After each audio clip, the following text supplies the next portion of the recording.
ની અંદર મટીરિયલ સપ્લાયનો કોઈ પણ ગ્રાહક ખેડૂત લાભાર્થીને આપવાનું કામ કરે છે.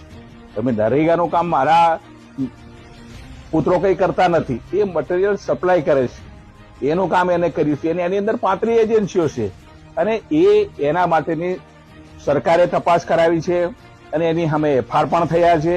એફઆર ની તપાસ આજે વહીવટી તંત્ર જે કરી રહ્યું છે અને હાલ એ જ્યુડિશિયલ મેટર છે, એટલે જે તપાસની અંદર જે કઈ તથ્યો આવશે એના માટે મારા છોકરાઓના પર આક્ષેપ થયો તેને મેં સામે ચાલીને તેને હાજર કરાવી દીધા છે અને અત્યારે આના અમારા પર આક્ષેપ છે, આક્ષેપના આધાર પર એફઆર થઈ છે અને એફઆરના આધાર પર આજે તપાસ ચાલી છે.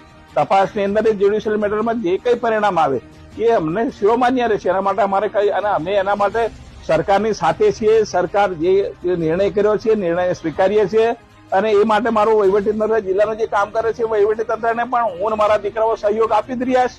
એમાં કઈ બીજી વાત નથી. અમે બગડ્યું કોઈ ગમે તે